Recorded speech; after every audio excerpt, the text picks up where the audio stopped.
خبیث کو ماروں، ننگا کر کے اس کو ماروں، جو کھانوں کو حقیر سمجھتا ہے اور جو بڑے مزیدار کھانوں کا شیدائی ہے، اس کے بغیر کھا نہیں سکتا وہ، اس کو ہوٹل میں جانا پڑتا ہے کھانا کھانے کے لیے۔ ہوٹل کا کھانا جانتے ہو کس طرح کا ہے؟ خدا کی قسم، جب تک مجبوری کی ضرورت نہ ہو تب تک ہوٹل کا کھانا کھانا کبھی نیک لوگوں کا مزاج نہیں ہوتا۔ کیا لوگوں نے سمجھا ہے؟ کیا ہے دین؟ داڑھی رکھ لی، کرتا پاجامہ پہن لیا، سمجھ گئے کہ ہم بڑے دیندار ہو گئے۔ یہ تماشا ہے، تماشا۔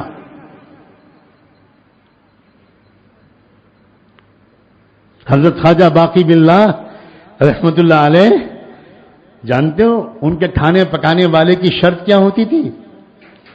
فرمایا کرتے تھے، میں صرف اس شخص سے کھانا پکواتا ہوں جس کا دل ایک لمحے کے لیے اور جس کی زبان ایک لمحے کے لیے اللہ کی یاد سے غافل نہ ہوتی،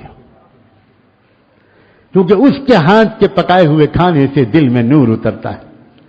فرمایا کرتے تھے کہ جس دن میرے پاس ایسا کوئی پکانے والا نہیں ہوتا، میں روزہ رکھتا ہوں اور شام کے وقت میں دودھ سے یہ لسی سے افطار کر لیتا ہوں، کوئی پکی ہوئی چیز نہیں کھاتا، جب تک کہ ذکر میں ڈوبا ہوا انسان میرا کھانا نہ پکائے۔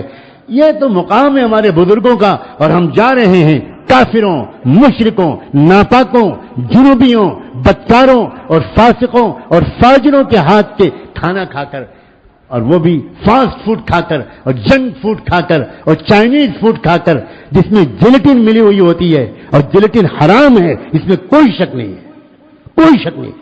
کوئی چائنیز فوڈ جیلیٹن کے بغیر نہیں بنتا، کوئی جنک فوڈ جیلیٹن کے بغیر نہیں بنتا۔ ہمارے یہ نوجوان کیوں اپنے آپ پر ظلم کر رہے ہیں؟ یہ خنزیر کھا رہے ہیں، خنزیر، انہیں کچھ خبر نہیں، مزہ آ رہا ہے ان کو، مزہ آ رہا ہے۔ لا حول ولا قوت الا باللہ۔ ان کو نماز کی توفیق کیوں نہیں ملتی؟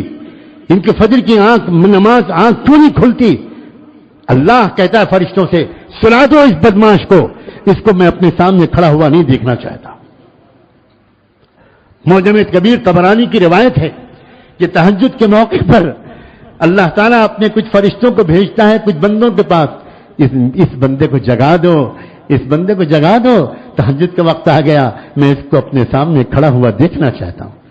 اور کچھ بندوں کے پاس فرشتوں کو بھیجتا ہے، ان کو سلا دو، میں ان کا چہرہ نہیں دیکھنا چاہتا۔ تب تو تہجد سے آگے بڑھ کر میں کہہ رہا ہوں، فجر کی نماز میں اٹھنے نہیں دیتے اللہ ان لوگوں کو جن کے پیٹ میں خبیث کھانا گھسا ہوا ہے، حرام کھانا گھسا ہوا ہے۔ بڑی دور تک کی کیا اثرات ہیں، سمجھنے کی کوشش کرو۔ کیوں دنیا میں رواج دیا جا رہا ہے پیپسی کولا کا؟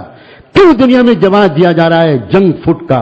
کیوں دنیا میں رواج دیا جا رہا ہے میکڈونلڈ کا؟ کیوں دنیا میں رواج دیا جا رہا ہے؟ احمقوں، میں آج میں اپنے لہجے کو سخت ترین گزارنا چاہتا ہوں۔ او بیوقوفوں اور عقل کے دشمنوں، تم پڑھے لکھے سمجھتے ہو اپنے آپ کو؟ تم ایک نیٹ پر جا کر پیپسی کا فارمولا نہیں پڑھ سکتے؟ تم جا کر میکڈونلڈ پر ریسرچ نہیں کر سکتے؟ میکڈونلڈ میں لندن میں انسانوں کا گوشت پکڑا گیا ہے، پہلے گھوڑوں کے گوشت کی خبر آئی، گدھوں کے گوشت کی خبر آئی، انگلینڈ کے اخبارات میں فوٹو چھپا کہ وہاں مردہ انسانوں کا گوشت میکڈونلڈ میں استعمال ہو رہا ہے۔